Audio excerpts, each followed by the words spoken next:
এখন শুরু করছি কোনি গল্পের 10ম অধ্যায়, মতি নন্দীর লেখা কোনি গল্পের 10ম অধ্যায়। দুর্গাপুজোর আগেই ক্লাবগুলোর প্রতিযোগিতা একটার পর একটা হয়ে গেল। ক্ষিতীশ একটিতেও কোনিকে নামায়নি, এমনকি অ্যাপেলোর প্রতিযোগিতাতেও নয়। যদিও এখন তার সময় অমিয়ার সময়ের প্রায় সমান, তবু ক্ষিতীশের ধারণা এখনো তার প্রকাশের উপযুক্ত সময় আসেনি।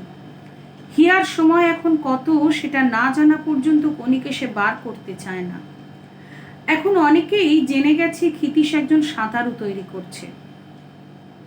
বালিগঞ্জ ক্লাবে সে গেলেই প্রণবেন্দুর নির্দেশে হিয়া এমনভাবে সাঁতার কাটে কিংবা জল থেকে উঠে পড়ে, যার ফলে ক্ষিতীশ ওর সময় নিতে পারে না। হিয়াও কোনো প্রতিযোগিতায় নামেনি, তাইতে ক্ষিতীশ কিছুটা ভাবনায় পড়ল। প্রত্যেক ক্লাবের, এমনকি স্টেট চ্যাম্পিয়নশিপের ভিক্টরি স্ট্যান্ডেও অমিয়া আর বেলাকে উঠতে দেখা গেল। একদিন খবরের কাগজে একটা খবর দেখে ক্ষিতীশ কেটে রেখে দিল। ভেরি ইম্পর্টেন্ট, এটা দাগ দেবে বা হাইলাইট করে নাও। বোম্বাইয়ের মহারাষ্ট্র স্টেট চ্যাম্পিয়নশিপে রমা যোশী নামে একটি মেয়ে 100 মিটার ফ্রি স্টাইলে সময় করেছে 1 minute 12 second. Very important, highlight করা আছে। 1 কোটির উপরে সময় করাই ভারতীয় মেয়েদের রেওয়াজ। সেখানে একবারও ক্ষিতীশ এরপর কোনির ট্রেনিং আরও কঠিন করে তুলল। মানে 1 মিনিট 20 সেকেন্ড সময় ভারতীয় মেয়েদের লাগেই, সেখানে 1 মিনিট 12 সেকেন্ড লেগেছে। তো স্বাভাবিকভাবেই কোনিকে আরও কঠোর ট্রেনিংয়ের মধ্যে দিয়ে যেতে হবে। এবার জাতীয় সাঁতার চ্যাম্পিয়নশিপ দিল্লিতে, ডাক দেবে দিল্লিতে। পুজোর পর বাংলা দল রওনা হয়ে গেল। অমিয়া মেয়েদের দলের অধিনায়িকা, ডাক দেবে এটা। বাংলার মেয়েরা একটি সোনা, 2টি রূপো, 2টি ব্রোঞ্জ নিয়ে ফিরল। সোনাটি অমিয়ার 100 মিটার ব্যাক স্ট্রোকে। রমা যোশী একাই 6টি সোনা জিতল, 4টি ব্যক্তিগত রেকর্ড করে। এটা দাগ দিয়ে রাখো এই জায়গাগুলো যেগুলো হাইলাইট করা আছে। শীত এসে গেছে, কমলদিঘির জলও কমে গেছে। সোয়েটার পরা লোকেরা এখন সেখানে বেড়ায়, কেউ আর জলে নামে না। কিন্তু অব্যাহত কোনির দুবেলা জলে নামা, শীতকাল বলে ছাড় নেই। আপত্তি করেছিল অনেকে, ক্ষিতীশ জবাবে শুধু বলেছে যদি পারে তাহলে নামবে না কেন, সারা বছরই ট্রেনিংয়ে থাকা দরকার। প্র্যাকটিস চাই, প্র্যাকটিস, ডাক দাও এটা। মুভমেন্টগুলো যেন অভ্যেসে দাঁড়িয়ে যায়, স্বাভাবিক হয়ে আসে। তা না হলে স্পিড বাড়ানো যাবে না। এদেশে মাত্র 6 মাস সাঁতার হয়, তাই তো এই শোচনীয় দশা। কোনিকে বাকি 3টি স্ট্রোকও ক্ষিতীশ ইতিমধ্যে শিখিয়ে দিয়েছে। ফ্রি স্টাইল, বাটারফ্লাই, ব্যাক এবং ব্রেস্ট, এই 4 রকমের স্ট্রোক মিলিয়ে কোনি এখন দিনে 2 মাইল হাড় ভাঙা সাঁতার কাটে। পঞ্চির মতো শরীরটা, ওজন বেড়ে হয়েছে 50 কেজি। এই জায়গাটা দাগ দেবে। আর কি কি স্টাইলের কথা বলেছে সেটা দাগ দিয়ে রাখো। বছর ঘুরে নতুন বছর এলো। একদিন ভেলো প্ল্যাটফর্মের উপর দাঁড়ানো ক্ষিতীশকে বলল, খিদ্দা, এবছর ওকে কম্পিটিশনে নামাবে তো? ক্ষিতীশ তখন কোনির 2টো পায়ের গোছ বাঁধছিল রবারের দড়ি দিয়ে। পা বাঁধা অবস্থায় শুধু মাত্র হাতের পাড়িতে ওকে পুল করতে হবে, মানে পাটা বেঁধে দেবে। ক্ষিতীশ অন্যমনস্কের মতো বলল, সিজন শুরু হয়ে গেছে। সিজন কি তোমার জন্য বসে থাকবে নাকি? কর্পোরেশন তো অনেকদিন কমলদিঘিতে জল ছেড়েছে, হুঁশ নেই? ভেলো কথা থামিয়ে ফেললো। ক্ষিতীশ হাত তুলে রয়েছে, কোনি স্টার্টিং পজিশনে। On your mark, get set. Kshitish হাতটা নামালো। কোনি ঝাঁপাবার সঙ্গে সঙ্গে একবার দড়ির দিকে তাকিয়ে নিয়ে পিছন ফিরে বলল, কি বলছিলিস? হরিচরণরা ভয় পেয়ে গেছে। ভেলোর ধারে কাছে কেউ নেই, তবু সে এধার ওধার তাকিয়ে গলা নামিয়ে বলল, অমিয়া ও বেলা জুপিটারে আবার চলে এসেছে তো? সে খবর রাখো কি? ওদের ট্রেনিং চার্ট তৈরি করছে হরিচরণ। অমিয়া বলছে অত ট্রেনিং লোড নিতে পারবো না, তাই নিয়ে হরির সঙ্গে তক্কাতক্কি হয়েছে। হরি বলছে যদি খিদ্দার মেয়েটার হাতে মার না খেতে চাস তো হার্ড ট্রেনিং আরম্ভ কর। অর্থাৎ সেই শেষ পর্যন্ত ট্রেনিংই হচ্ছে শেষ কথা, করেও কোনো লাভ নেই। খিদ্দা বলছে এই কথাটা।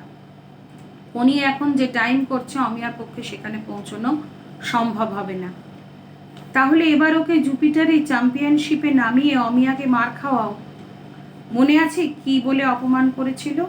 এটা ভেলো বলছে, এই জায়গাটা দাগ দিয়ে রাখো। ওই যে সেই পা ধোয়া জল খাওয়াবে, এই কথা বলেছিল। জলে কোণের দিকে চোখ রেখে ক্ষিতীশ জবাব দিতে ভুলে গেল। ভেলো ধর্মরিয়ে বলল, যা বলতে এসেছিলুম সেটাই বলা হয়নি। আর একটা দর্জির দোকান ঠিক করেছি, দিনে প্রায় হাফ কেজি মাল হয়, ওরা তোমার জন্য রেখে দেবে, তুমি কালই যেও, এই নাও ঠিকানাটা। ভেলো চলে যাবার পর ক্ষিতীশ স্টার্টিং ব্লকের উপর বসে ওর কথাগুলো মনের মধ্যে নাড়াচাড়া করছিল। তখনই দেখলো ধীরেন ঘোষ আর বধূ চাটুর্যে কমল দিঘির পশ্চিম গেট দিয়ে ঢুকে কৌতূহলী হয়ে এগিয়ে আসছে তার দিকে। খিদ্দা দেখছি উঠে পড়ে লেগেছে। কদ্দূর হলো? ক্ষিতীশ যথাসম্ভব নিরাসক্ত হবার চেষ্টা করে ধীরেনকে বলল, কিসের কদ্দূর? এই তোমার চ্যাম্পিয়নশিপ তৈরি করার। এবার দিল্লিতে দেখলুম বোম্বাইয়ের রমা যোশীকে, অসাধারণ, ফ্যান্টাস্টিক। ইন্ডিয়ায় এরকম মেয়ে সুইমার কখনো হয়নি। হ্যাঁ, ভালো টাইম করেছে, ক্ষিতীশ নিষ্প্রাণ স্বরে বলল। তোমার এই গঙ্গা থেকে পুরনো মেয়েটা কেমন টাইম করছে? বধূ চাটুর্যে নস্যির ডিবেটা রেলিংয়ে ঠুকে ঢাকনিটা খুলতে খুলতে বলল, ডন ফ্রেজারের টাইম ধরে ফেলেছে, মানে ব্যঙ্গ, বিদ্রুপ, তুচ্ছ জ্ঞান করা, সব রকম এই কথাটার মধ্যে রয়েছে। আর একটু বাকি আছে, কাল পরশুই ধরে ফেলবে। ক্ষিতীশের চোখ জোড়া মিটমিট করে উঠল। ঠিক ক্ষিতীশও সমানে সমানে যায় সেই বিদ্রুপের সঙ্গে পাল্টা বিদ্রুপ ছড়ে দিতে। কোনি তখন কিকিং বোর্ড ধরে স্প্রিন্ট করে যাচ্ছে। বধূ চাটুর্যে সেদিকে তাকিয়ে বলল, ঠাট্টা করলে আমার সঙ্গে? ঠাট্টা? জলে নেমে 1 বছরে এই ডনের টাইম ধরে ফেলেছে কিনা জিজ্ঞাসা করলেন। এমন সিরিয়াস কথার পর কি ঠাট্টা চলে? মানে তুমি ঠাট্টা করতে পারো আর আমি পারি না, ব্যাপারটা এরকম। আগে অমিয়াকে বিট করুক, তারপর বড় বড় ব্যাপার ভাবা যাবে। তা বটে, ধীরেন ঘোষ বিজ্ঞের মতো বলল। তবে অমিয়াকে বিট করা সম্ভব হলো না, এইটাই ওর লাস্ট সিজন। বিয়ে ঠিক হয়ে গেছে, বিয়ের পরই চলে যাবে কানাডায়। ক্ষিতীশ সচকিত হয়ে উঠল। কোনি যদি অমিয়াকে না হারায়, এই জায়গাটা হাইলাইট করবে, তাহলে বিরাট একটা অপূর্ণতা ক্ষিতীশের জীবনে যেন রয়ে যাবে, চিরকাল যেন তাকে অতৃপ্ত থেকে যেতে হবে। তাহলে কোনিকে এবার তো নামিয়ে জানতে হয় বেঙ্গল চ্যাম্পিয়ন থেকে কত পিছনে রয়েছে। অর্থাৎ প্রতিযোগিতায় না নামলে তো বোঝা যাবে না যে কতটা সে পিছনে আছে। সেই জন্য না না, তা করতে যেও না। বধূ চাটুর্যে ব্যস্ত হয়ে পড়ল। সবে শুরু করেছে বাচ্চা মেয়ে, এক্ষুনি বড় রকমের মার খেয়ে গেলে সিট ব্যাক হবে, তাতে ওর ক্ষতিই হবে। হোক, তবু তো পরে বলতে পারবে অমিয়ার পা ধোয়া জল খেয়েছি। বলেছিল না পা ধোয়া জল খাওয়াবে। সেই দিনই নকুল মুখুজ্জেকে ক্ষিতীশ জানালো, এবার জুপিটারের কম্পিটিশনে কোনির এন্ট্রি অবশ্যই যেন দেওয়া হয়। এই জায়গাটা আবার ব্র্যাকেট করো এবং এটা হাইলাইট করবে। ক্ষিতীশ এবার আরো সতর্ক, আরো হিসেবি, আরো কঠিন হলো কোনি ট্রেনিং সম্পর্কে। তীক্ষ্ণ নজর রাখলেও কোনির হাবভাব, শোয়া, খাওয়া এবং বিশ্রামের দিকে। প্রতি মাসে একবার রক্তে হেমোগ্লোবিন মাত্রা পরীক্ষা করে পরিশ্রমের ভার বাড়িয়ে যেতে লাগলো। অ্যাপোলো ছেলেদের সঙ্গে এখন তাকে প্রতিযোগিতা করিয়ে সময় নেয়। Bracket close. ক্ষিতীশ একদিন কাগজে বড় অক্ষরে লাল কালিতে 70 লিখে, 70 মানে হচ্ছে 60 সেকেন্ডে 1 মিনিট, 1 মিনিট 10 সেকেন্ড, যেহেতু 1:12-তে রমা যোশী করেছিল টাইমিং, 1 মিনিট 12 সেকেন্ডে, তাই 70 লিখে দিল, মানে 1 মিনিট 10 সেকেন্ড করতে হবে। লিখে ক্লাবের বারান্দায় দেওয়ালে সেঁটে দিল। কৌতূহলী প্রশ্নের উত্তরে সে হেসে বলল, অত বছর আমায় বাঁচতে হবে কি না সেটা যাতে মনে থাকে, তাই চোখের সামনে রাখলাম রোজ দেখার জন্য। আসলে ওটা হচ্ছে 70 সেকেন্ড। সময়টা কোনির চোখে প্রতিদিন ভাসিয়ে রাখার জন্য শুধু ক্লাবেই নয়, বাড়িতেও দেওয়ালে লিখে রেখেছে। রমা যোশী এখন লক্ষ্যের পাত্রী। 1 মিনিট 10 সেকেন্ড কোনিকে এই বছরই সাঁতরাতে হবে। অসম্ভব বলে কিছু নেই রে, হাইলাইট করবে এটা, ভেরি ইম্পর্টেন্ট লাইন। কোনিকে রাত্রে খাওয়ার পর বাড়ি পৌঁছে দেবার সময় ক্ষিতীশ বলে, টিকমার্ক করো এটা, বুঝলি? আমাদের শত্রু হচ্ছে সময়, এই ঘড়িটা, ভেরি ইম্পর্টেন্ট, এটা দাগ দেবে, হাইলাইট করো।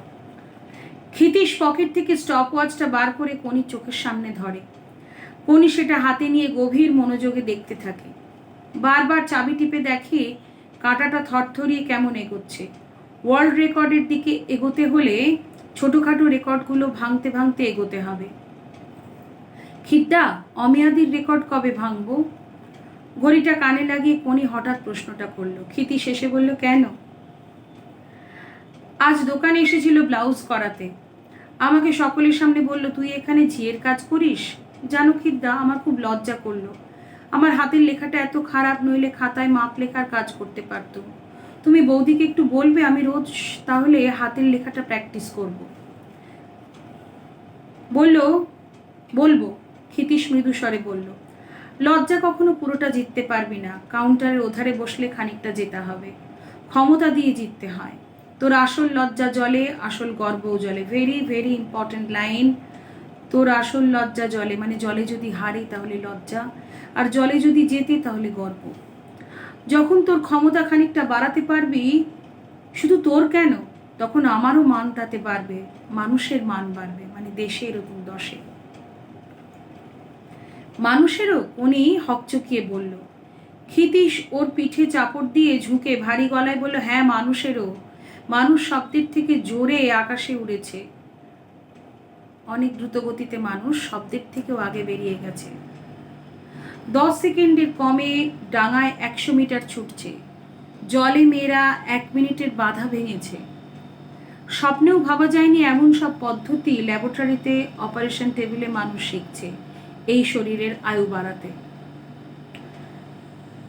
একদিন আসবে যখন আলোর গতিকে মানুষ হার মানাবে, ইচ্ছে মতো বয়সটা বাড়াবে। এই যে রেকর্ড ভেঙে মানুষ জলে, স্থলে, আকাশে এগোচ্ছে, এসবই মানুষের মুক্তির চেষ্টা। এই ঘড়িটার হাত থেকে বেরিয়ে আসার চেষ্টা। একদিন সব ঘড়ি ভেঙে চুরমার করে দেবে মানুষ, সময়কে হারিয়ে দেবে মানুষ। খিদ্দা কাঁধে লাগছে, কোনি অস্ফুটে কাতরে উঠল।